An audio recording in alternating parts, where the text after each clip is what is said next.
வணக்கம். இன்றைக்கி நம்ம பார்க்க போகிற ரெசிபி ஃப்ரைட் மில்க். அதுக்கு தேவையான பொருட்கள் என்னென்னு பார்த்தீங்கன்னா, நான் 300 ml பால் எடுத்திருக்கேன், 150 கிராம் போல் கோதுமை மாவு எடுத்திருக்கேன், 150 கிராம் போல் நான் கார்ன்ஃப்ளவர் எடுத்திருக்கேன், கஸ்டர்ட் பவுடர் 1/2 டேபிள் ஸ்பூன் எடுத்திருக்கேன், பேக்கிங் சோடா 1/2 டீஸ்பூன் எடுத்திருக்கேன், ஈஸ்ட் 1/2 டீஸ்பூன் எடுத்திருக்கேன், பேக்கிங் பவுடர் 1/2 டீஸ்பூன் எடுத்திருக்கேன், சர்க்கரை நான் 2 டேபிள் ஸ்பூன் அளவு எடுத்திருக்கேன், தண்ணீர் தேவைக்கேற்ப, எண்ணெய் தேவைக்கேற்ப. வாங்க நம்ம இப்போ ப்ராசஸ் பார்க்கலாம். நான் ஒரு ஃப்ரைங் பேன் எடுத்திருக்கேன். ஃபஸ்ட்டு நம்ம என்ன பண்ண போகிறோம்னா, நம்ம எடுத்திருக்கிற 150 கிராம் கோதுமை மாவுலேருந்து 50 கிராம் கோதுமை மாவை ஆட் பண்ணிக்கலாம். நான் இன்னமும் பேன் பற்ற வைக்கலை. இப்போ நம்ம எடுத்திருக்கிற கார்ன்ஃப்ளவரில் 50 கிராம் கார்ன்ஃப்ளவர் ஆட் பண்ணிக்கலாம். நம்ம எடுத்த சர்க்கரை மொத்தமாகவே ஆட் பண்ணிக்கலாம். கஸ்டர்ட் பவுடர் எடுத்திருக்கேன். நான் இன்றைக்கி வெண்ணிலா ஃப்ளேவர் பிளெயின் தான் எடுத்திருக்கேன். ஸோ நீங்களும் பிளெயின் எடுத்துக்கோங்க, அதான் நல்லாயிருக்கும். நான் இன்னமும் பேனை பற்ற வைக்கல.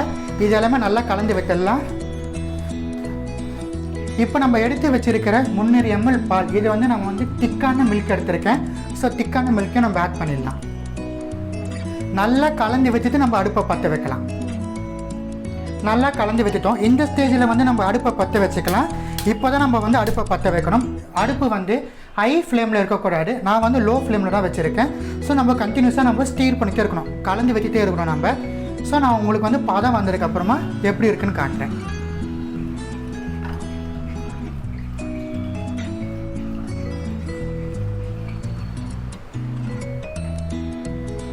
ஸோ முன்னத்துக்கும் இப்போவும் பாருங்கள், பால் நல்லா திக்காகிட்டு வருது. இன்னும் ஒரு 1 or 2 மினிட்ஸில் நம்ம ஃப்ளேம் ஆஃப் பண்ணிடலாம். நம்மளுக்கு திக்காகிடுது. ஸோ இந்த ஸ்டேஜுக்கு வந்ததுக்கு அப்புறமா நம்ம அடுப்பு அணைச்சிடலாம். ஸோ பாருங்கள், இங்கே ஒரு போல் வச்சுருக்கேன். அதை கார்ன்ஃப்ளவர் போட்டு டஸ்ட் பண்ணியிருக்கேன். இதில் நம்ம ரெடி பண்ண மிக்சரை ஆட் பண்ணிடலாம்.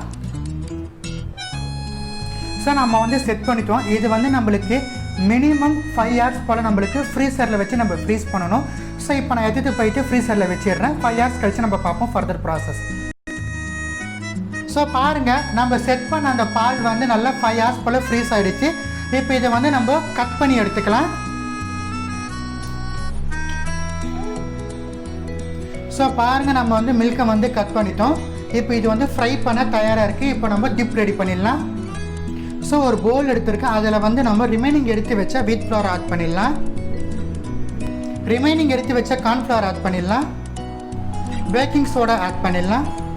நம்ம எடுத்து வச்சுருக்கிற பேக்கிங் பவுடர், ஈஸ்ட் ஆட் பண்ணிடலாம். நல்லா மிக்ஸ் பண்ணி விட்டுடலாம். ஸோ கொஞ்சமாக தண்ணி சேர்த்து நம்ம பேட்டர் ரெடி பண்ணிடலாம். இது நம்மளுக்கு இட்லி மாவு பதத்துக்கு இருக்கணும். ஸோ பேட்டர் ரெடி பண்ணிட்டோம். இந்த பேட்டர் நம்மளுக்கு 5 minutes போல் ரெஸ்ட்டில் இருக்கட்டும். இப்போ பாருங்கள், கொஞ்சமாக கார்ன்ஃப்ளவர் எடுத்திருக்கேன். இப்போ நம்ம கோட்டிங் பண்ண போகிறோம். ஸோ நம்ம கட் பண்ண இந்த மில்க் பீசஸ் எடுத்து நம்ம கார்ன்ஃப்ளவரில் கோட் பண்ணி எடுத்துடலாம். ஸோ பாருங்கள், நம்ம கார்ன்ஃப்ளவரில் கோட்டிங் பண்ணி எடுத்துட்டோம். இப்போ இது நம்ம டேரெக்டாக நம்ம ரெடி பண்ணி வச்சுருக்கிற பேட்டரில் டிப் பண்ணி ஆயிலில் போட்டு டீப் ஃப்ரை பண்ணி எடுத்துடலாம்.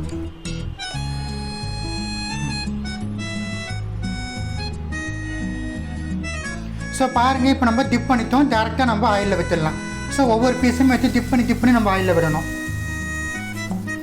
ஸோ பாருங்கள், நம்ம ஒரு பேட்ச் ஃபுல்லாக ஆட் பண்ணிட்டோம். இது மிதமான தீயில் நம்மளுக்கு ஃப்ரை பண்ணணும். பாருங்கள், நல்ல கிறிஸ்பாக வந்துடுச்சு. இந்த ஸ்டேஜில் நம்ம இதை எடுத்துடலாம். பாருங்கள், ரொம்பவே சுவையான இந்த பாலை வச்சுட்டு நம்ம ஃப்ரைட் மில்க் பண்ணியிருக்கோம். இந்த ஃப்ரைட் மில்கை கண்டிப்பாக உங்கள் வீட்டில் செஞ்சு சாப்பிட்டு பார்த்து எப்படி இருந்துச்சுன்னு எனக்கு மறக்காமல் கமெண்ட் செக்ஷனில் தெரிவிச்சிருங்க. நன்றி, வணக்கம்.